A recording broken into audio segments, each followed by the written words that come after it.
위험한 판단에 서게 될 때라는 말씀의 제목으로 함께 말씀 나누겠습니다.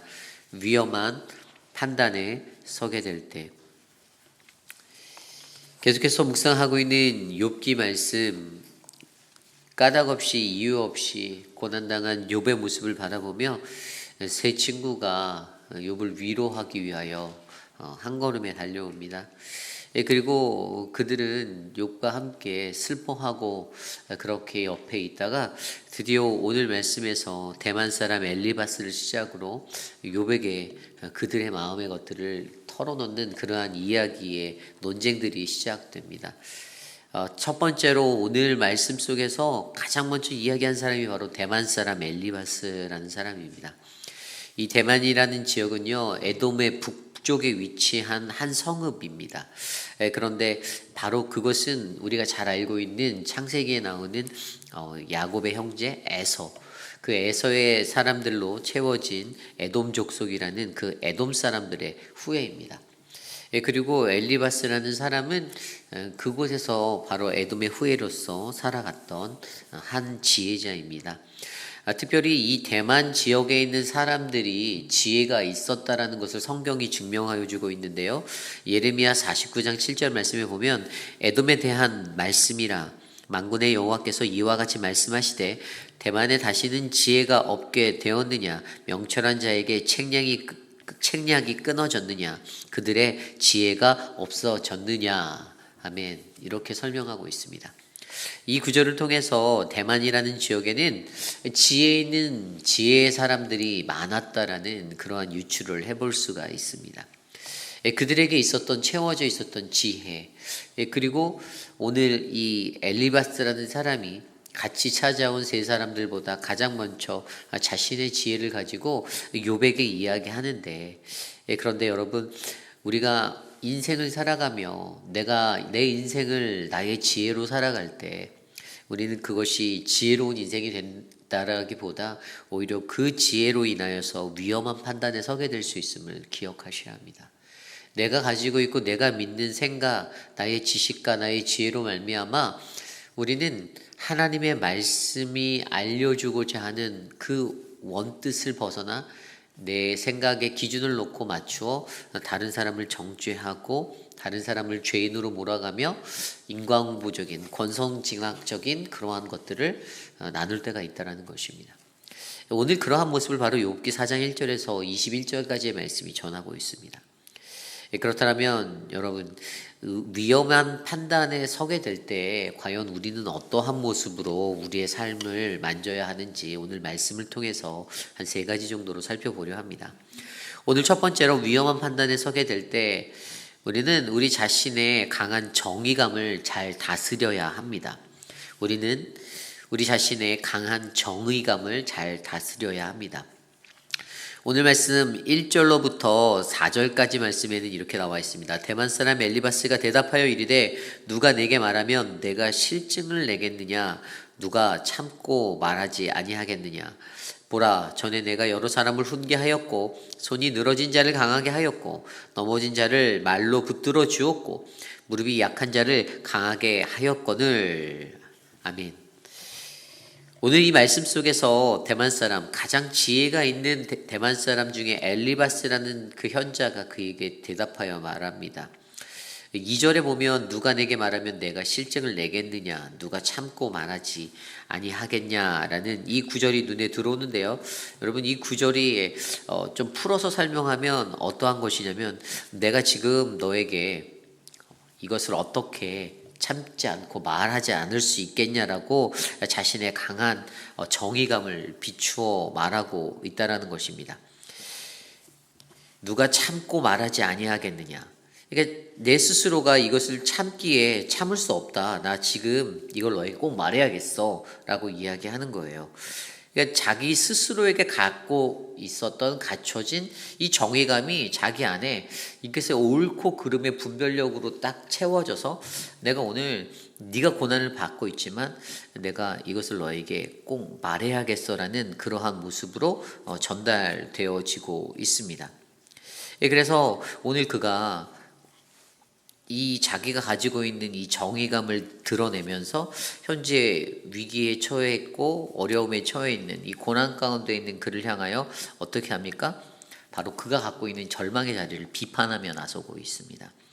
말씀을 보면 3절과 4절 말씀에서도 전에 내가 여러 사람을 훈계하였고, 그러니까 욥이 다른 이들에게 어떤 좋은 교훈들을 주었던 것 같아요.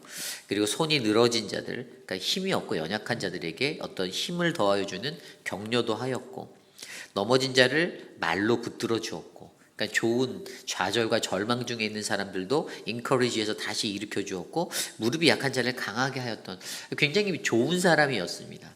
그러니까 너가 예전에 이렇게 살았던 사람인데, 여기서 더 중요한 것이 5절 말씀이에요. 이제 이 일이 내게 이름에 내가 힘들어하고 이 일이 내게 닥침에 내가 놀라는구나 라고 말합니다. 그런데 뭐라고 말합니까? 네가 어려움에 부딪히자 이번에는 네가 낙심하고 있구나 라고 그에게 말하는 거예요. 네가 고난을 당하자 너는 지금 좌절하고 절망하고 있네 라고 그를 비판하며 나서고 있습니다.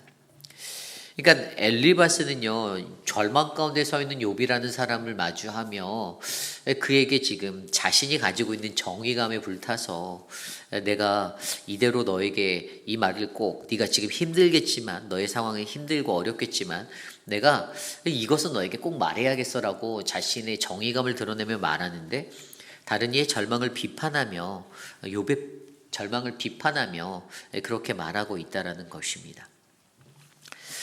여러분, 인간이 가지고 있는 이 강한 정의감, 저는 이 정의감에 대해서 굉장히 잘합니다. 왜냐하면 저도 이 정의감이 넘쳤던 사람이에요. 길거리를 지나가다 어떠한 불의한 일들을 보면 그냥 지나치지 않았던 저의 모습들이 많이 있습니다. 이게 전혀 상관없는 일임에도 누군가가 불합리하게 당하고 있다라고 생각이 들면 그 싸움에 끼어들어서 막 말리고 뭐 그랬던 저의 경험이 있어요. 제 인생에서 경험이 있어요. 남들은 이제 그러한 저를 보면 왜 남의 일들에 끼어드냐라고 생각하지만, 저는 그때 나는 정의로운 일을 행하였다라고 스스로 자신 있게 표명했던 저의 모습이 있습니다. 그런데 여러분, 때로는요, 이 강한 정의감, 너무나도 지나친 정의감은요, 나는 의인이고 너는 죄인이다의 교만의 자리가 될 수 있다는 사실이에요.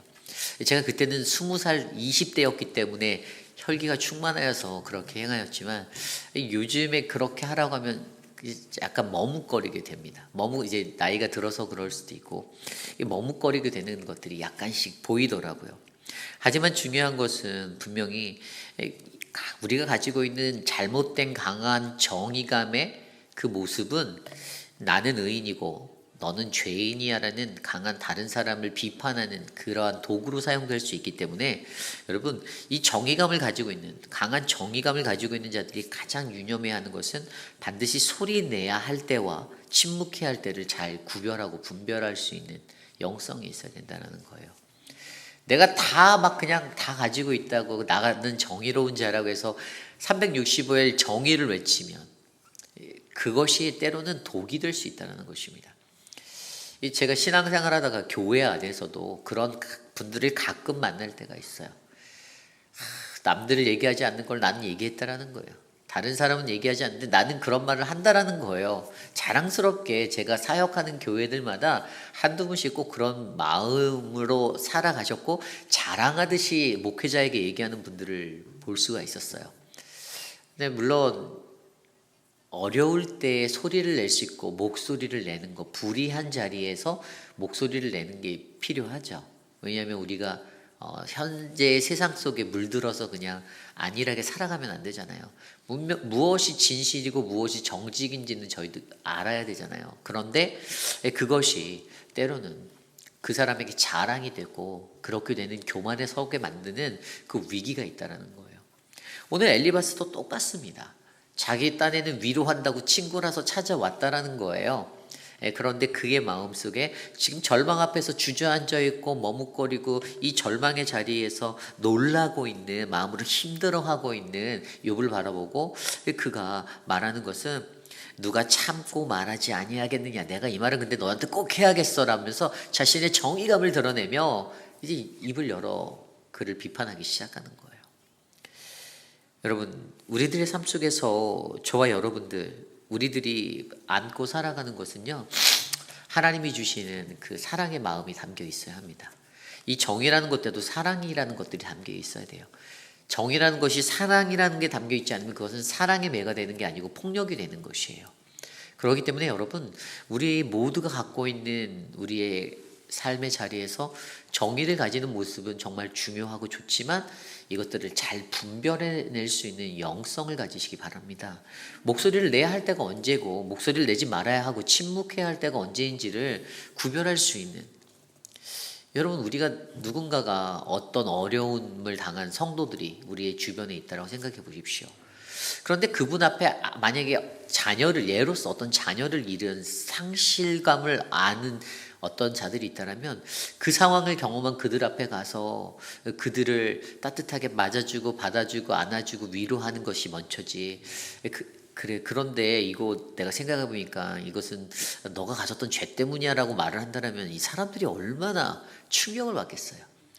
이 믿는 이들에게 내가 말해야 할 것과 내가 정의감에 사로잡혀서 말한다라고 한다라는 그 일방향적인 논리가 아니라 내가 말해야 할 때와 그 시간들을 분별할 수 있는 거룩함이 우리 안에 넘치기를 소망합니다. 그래서 오늘 우리가 생각하는 이 말씀, 위험의 판단에 서게 될 때 이곳에 계신 저와 여러분 우리 모두가 우리 자신이 가진 강한 정의감을 잘 조절하고 다스릴 수 있는 거룩한 영성을 갖기를 간절히 소망합니다.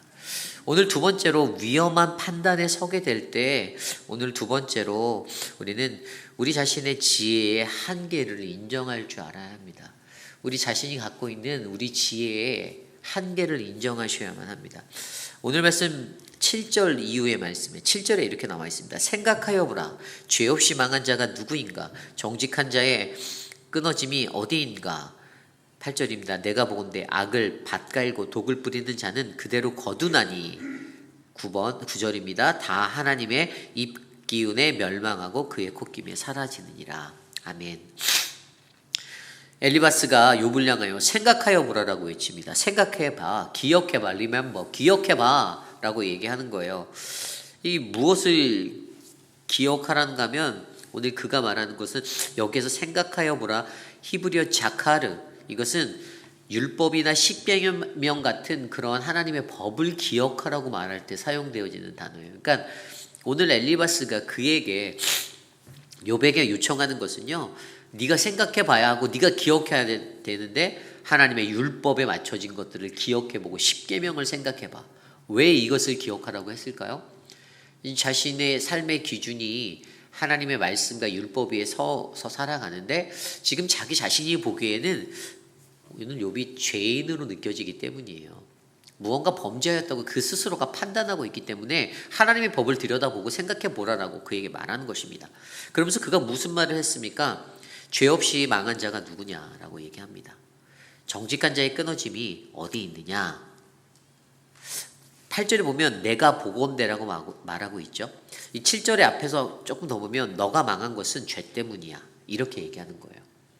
그리고 내가 보건대, 이것은 뭐예요? 자기 생각이에요. 내 생각이에요. 내 입장에서, 내 생각에서는 내가 보건대 악을 밭갈고 독을 뿌리는 자는 그대로 거둔다. 이게 무슨 말입니까?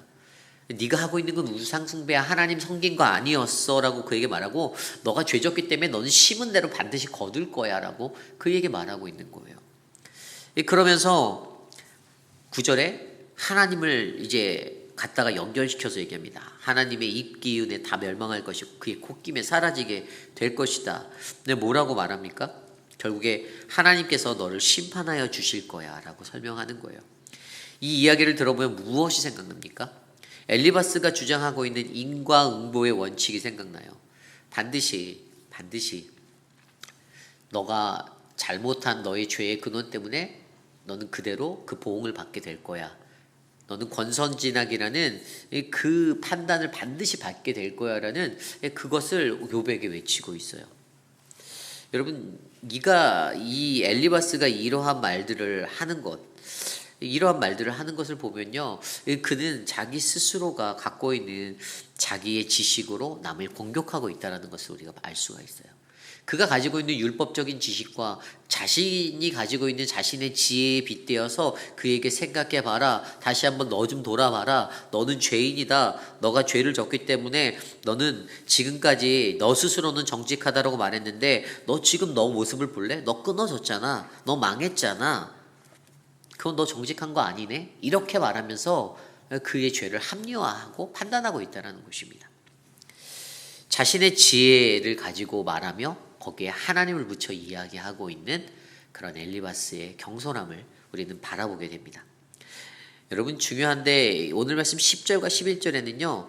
이 욥에 대해서 이 엘리바스가 암사자의 비유에서 얘기를 하는 거예요. 욥을 암사자의 비유에서 말하며 그의 상처, 그가 갖고 있는 상처에 소금을 뿌려버리고 있습니다.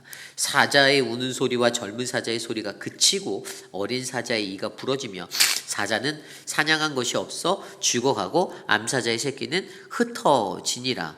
아멘. 이 사자로 암사자로 표현된 이것을 여기 다양한 사자가 나오잖아요. 젊은 사자가 나오고 어린 사자가 나오고 그 다음에 그냥 또 사자 암사자 이렇게 사자들로 비유된. 그런데 너가 그렇게 사자처럼 잘 나가고 힘이 있고 또 너에게 모든 것이 완벽한 것 같은 그러한 것들이 있었는데 그 모든 것들이 어떻게 돼요? 소리가 그쳐지고 이가 부러지고 사냥한 것이 없어 죽어가고 새끼들은 흩어지는 그 비참함을 네가 지금 겪고 있잖아 하면서 그를 위로하는 것이 아니라 그의 상처를 더 짓누르는 그러한 아픔의 말들을 던지고 있다는 겁니다. 여러분 우리가요 내 자신의 지혜의 한계를 알지 못하면요 우리도 이렇게 내 자신의 지식으로 다른 사람을 공격할 때가 있습니다. 이게 인간으로서 위험한 판단에 서게 될 때 우리가 범할 수 있는 위기적인 모습들이에요. 여러분 그런데 이러한 모습들 자신의 지혜로만 살아가는 사람 엘리바스 같은 사람들 이런 우리들의 모습들 이런 우리에게 무엇이 필요합니까? 우리 같은 자들에게 어떤 것이 필요할까요? 내 지혜의 연약함을 알고 내 지혜를 다스리는 것이 필요합니다. 내 지혜가 다가 아니라는 거예요. 내가 가지고 있는 지혜가 늘 맞다라고 판단하면요 우리는 거기 안에서 늘 판단 선입견만 가지고 살아가는 존재가 되는 것입니다. 그런데 내 기준을 약간 낮추고 다른 사람의 입장에서 생각할 수 있는 넓은 마음이 있으면요 그들의 상황이 이해가 가요. 왜 저들이 저렇게 살 수밖에 없었는지 왜 저들이 저렇게 행동할 수밖에 없었는지가 이해가 됩니다. 그러면 그때 우리는 조금 더 넓은 마음으로 그들을 바라볼 수가 있죠. 여러분 고난당한 자 욥에게 들려오는 엘리바스의 말이 얼마나 가슴 아팠겠어요. 위로의 말이 하나도 되지 않았습니다. 오히려 정죄로 다가오고 비판으로 다가오는 그 말이 그의 상처를 더 아프게만 눌렀을 것입니다. 그러니 여러분 저와 여러분 우리 모두는요 우리들이 사랑하는 이웃들에게 사랑하는 믿음의 공동체 안에서 사랑하는 이들에게 나의 지혜로 남들을 공격하지 않는 내 말의 입술을 마음의 입술을 다스리는 우리 모두가 되었으면 좋겠습니다. 우리 자신의 지혜의 한계를 인정하십시오. 내 지혜는 별거 아닙니다. 하나님이 보시기에는 그냥 1점에 1획도 안 되는 아주 세미한 작은 것입니다. 그러니 우리가 우리 안에서 더욱더 거룩한 마음으로 이것들을 이겨내시기를 소망합니다. 오늘 마지막으로 위험한 판단에 서게 될 때 우리는 우리가 가지고 있는 가르치려는 습성을 바꾸셔야만 합니다.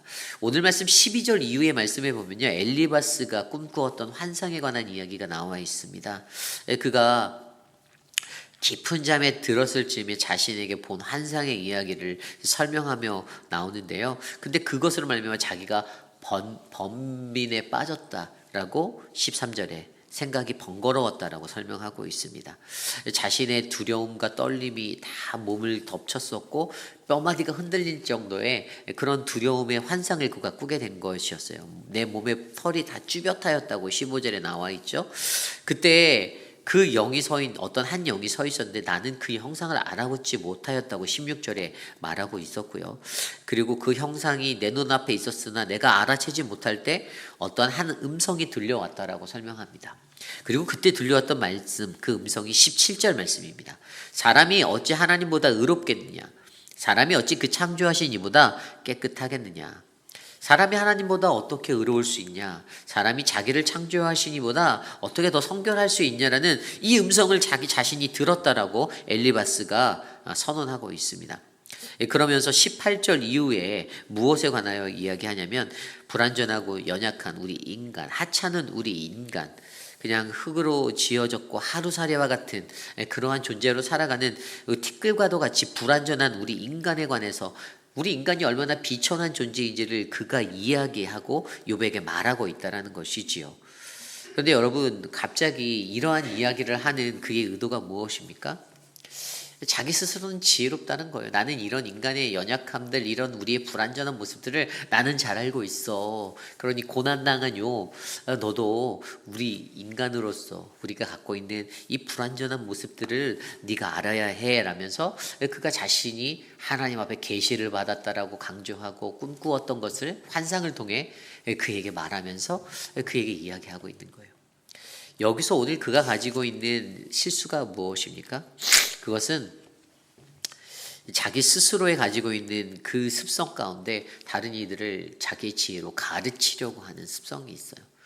여러분, 고난당한 자에게 있어서 가르침이 필요할까요? 가장 필요한 게 가르침입니까? 고난당한 이들에게는 위로가 필요합니다. 그게 먼저예요. 그 위로의 말보다는 자기의 지혜를 자랑하고 나타내기 위해서 자기의 것들을 나타내는 것들을 하는 행위들은 삼가해야 돼요. 우리가 신앙생활 할 때도 그런 모습 많이 보아요. 어떤 분들은 어떤 고난당한 이들을 위로하는 것에 있어서 자기가 하나님 말씀을 좀 더 안다라고 하면서 그것을 자랑하며 그것으로 이렇게 권한다라는 모습으로 해서 이렇게 자랑할 때가 간혹가다 나옵니다. 그런데 나중에 돌아보면 그 말을 들은 사람들은 그것들이 불편해할 수가 있어요. 어렵다라는 거예요. 지금은 자기에게 위로가 필요하지 네가 나에게 가르치는 그 가르침의 말은 내게 필요하지 않다라는 게 고난당한 자의 입장이라는 것입니다. 여러분, 이것이 중요합니다. 그렇기 때문에 여러분, 저와 여러분들의 삶 속에서도 위험한 판단에 우리가 서게 될 때 다른 이들을 가르치려는 이 습성들을 절제하고 조절하시길 바랍니다. 이것이 중요합니다. 오늘 말씀 안에서 위험한 판단에 서게 될 때 저희는 우리 각자가 가진 자신의 강한 정의감을 다스리는 것, 나의 지식의 그 지혜의 한계를 인정하는 것, 그리고 가르치려 하는 이 습성을 바꾸는 것을 배웠습니다.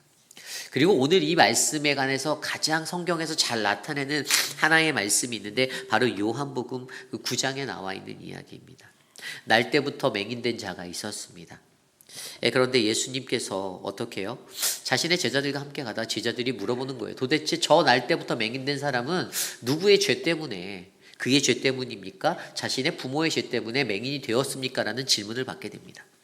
그리고 예수님께서 그의 눈을 고쳐주시고 진흙으로 이겨서 눈에 비벼주시고 실로암 못에 가서 씻어라라고 말씀으로 명령하셔서 그가 씻었을 때 그가 회복되어지게 되는 이야기를 우리는 너무나도 잘 알고 있습니다. 근데 여기에서 제자들이 했던 질문에 예수님이 주셨던 대답이 뭐였죠? 기억나십니까? 3절 말씀에 보면은요, 하나님이 하시는 일을 나타내고자 하심이다라고 말합니다. 누구의 죄 때문도 아니야. 다만 그가 맹인된 것은 하나님, 살아계신 하나님, 역사하시는 하나님, 능력의 하나님을 이 땅 가운데 나타내기 위해서 저 사람이 맹인이 된 거야 라고 말씀하셨던 거예요. 그리고 그 맹인이 깨끗함에 씻음을 안고 눈이 밝아져서 나아갔어요. 이웃 사람들이 그를 봤는데 아니 앞에 성문 앞에서 구걸하던 저자가 눈이 맑아져서 저렇게 돌아다니는데 이해를 못하는 거예요. 내가 어떻게 됐냐. 그래서 그가 이제 자신에게 임하였던 예수 그리스도의 그 은총의 것들을 나누고 간증하고 그들이 듣게 되었는데 이들이 믿지 않는 거예요. 그래서 어떡합니까? 그를 끌어다가 바리새인 앞으로 끌고 갑니다. 바리새인에게 데려갔더니 바리새인이 그와 그 부모를 불러서 4가지 질문을 던져요. 첫 번째 질문이 내가 어떻게 보게 되었느냐. 두 번째 질문이 너를 고쳤던 그 사람이 어떤 사람이냐. 그리고 그 부모를 불러다가 3번째 질문이 이자가 너의 아들이냐? 그런데 이 사람이 지금 어떻게 보게 되었느냐? 4번째 질문이 나중에 다시 그 맹인이었던 자에게 너를 고쳤던 예수 그리스도, 예수가 그 사람이 죄인인가라는 질문을 던집니다. 그리고 이 맹인되었던 자가 이 요한복음 9장 안에서 그것들을 막 설명해요.